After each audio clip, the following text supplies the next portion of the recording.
Ya, prediksi line up Timnas Indonesia versus Timnas Vietnam di kualifikasi Piala Dunia 2026 jika ada Tom Hei sampai Jade Ises. Mengerikan. Informasi selanjutnya, ketika kejeniusan strategi Shin Tae-yong saat tangani Timnas Indonesia diikuti pelatih klub Eropa. Yang terakhir, media Vietnam ketakutan Tom Hei dan Ragnar Oratmangun perkuat Timnas Indonesia. Skuad Garuda jadi tim terkuat ASEAN. Simak selengkapnya di sini bersama saya untuk Anda di informasi bola yang pertama.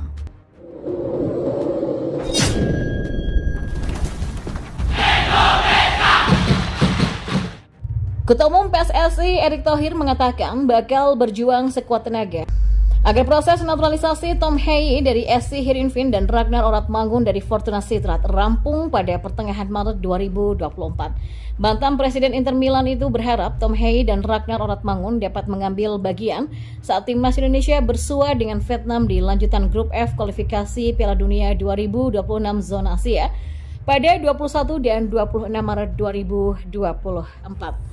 Yang pasti kami bersama dengan Pak Sekjen Yunus Nusi dan Pak Arya Sinulinga ini akan mengurus prosesnya Tom Hei dan Ragnar Oratmangun bisa tuntas ya pada pertengahan Maret ini sehingga mereka bisa tampil saat melawan Vietnam. Ya, jika Tom Hei dan Ragnar Oratmangun benar-benar bisa bergabung, maka otomatis Timnas Indonesia ketambahan 4 pemain keturunan saat bersua dengan Vietnam.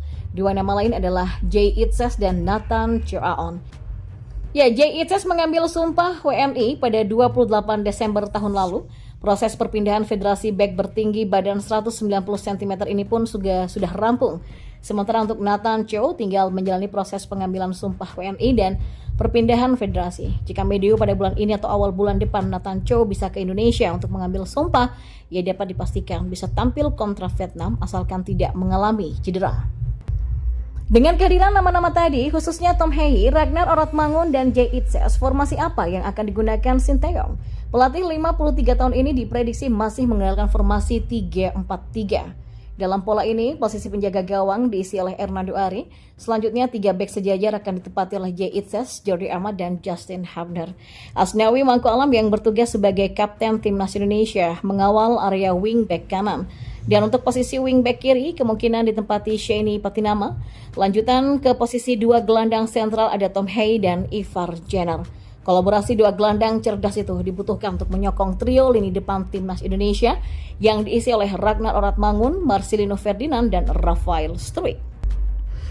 Dan di informasi bola selanjutnya, kejeniusan strategi Shin Tae-yong saat di Timnas Indonesia ternyata diikuti para pelatih klub Eropa. Menariknya bukan hanya satu strategi yang ditiru melainkan beberapa kali. Seperti diketahui pelatih Timnas Indonesia Shin Tae-yong memang punya keahlian yang luar biasa dalam melihat potensi para pemain. Tidak ayal sejak melatih Timnas Indonesia, ada banyak pemain baru yang tampil untuk tim nasional. Hasil kerja keras dan kejeliannya itu pun dapat dilihat dari bagaimana permainan Timnas Indonesia sekarang.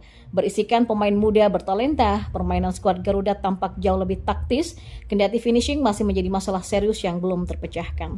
Tidak hanya itu, kejelian Shin Tae-yong juga terlihat dari bagaimana ia memasang para pemain tidak di posisinya demi kebutuhan tim. Meski terlihat konyol, hal itu justru banyak ditiru oleh tim-tim Eropa. Ya, contohnya terjadi kepada Sandy Wallace berposisi asli seorang bek kanan. Pemain kelahiran Brasil ini beberapa kali dipasang sebagai bek tengah oleh Shin Tae-yong dalam skema 3 bek.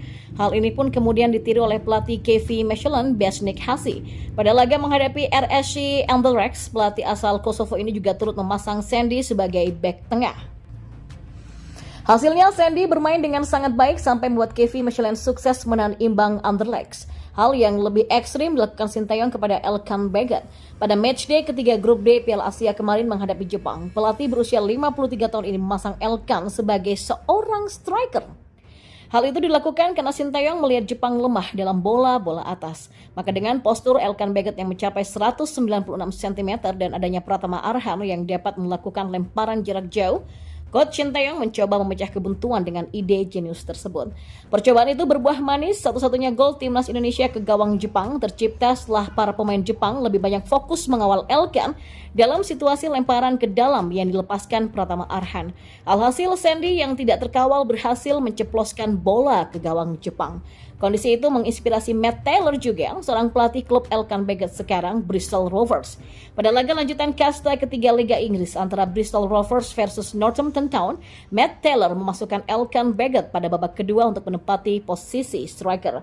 Hasilnya pun juga sangat positif, di mana postur tubuh tinggi Elkan membuatnya bisa membuahkan assist untuk 1 gol balasan Bristol Rovers. Dan ya, menarik untuk menantikan ide-ide jenis lain yang akan digunakan Sinteyong untuk timnas Indonesia.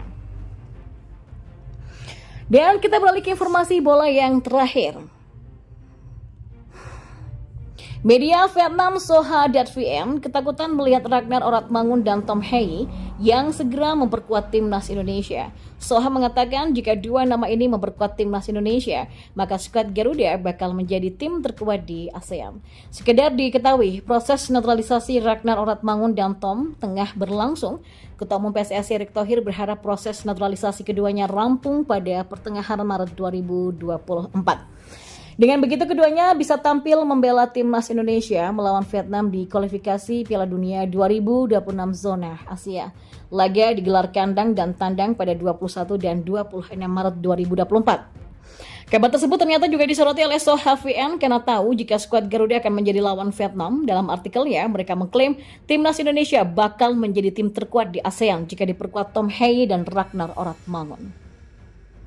Presiden Thohir mengatakan Indonesia akan menaturalisasikan 2 bintang Belanda lagi untuk bersaing dengan Vietnam. Bunyi judul artikel yang dibuat oleh Soha.vn. Jika Hei dan Oratmangun hadir, maka timnas Indonesia memang akan punya skuad yang sangat kuat, bahkan bisa dibilang terkuat di Asia Tenggara, kata Soha. Ya, pernyataan Soha VN tadi bukan tanpa alasan, sebab Tom Hei yang punya darah keturunan Indonesia dari kakeknya, berasal dari Solo dan neneknya asal Sulawesi itu kini bermain untuk SC Heerenveen, klub Liga 1 Belanda. Pemain berusia 29 tahun itu sudah mengoleksi 22 laga di semua kompetisi pada musim ini. Sementara itu, Ragnar Oratmangun juga punya darah Indonesia dari kakeknya yang berasal dari Maluku. Pemain 26 tahun yang berposisi penyerang atau pemain sayap itu kini membela Fortuna Sittard, klub Liga 1 Belanda dengan status pinjaman dari FC Groningen dan memiliki 22 laga di semua kompetisi musim ini.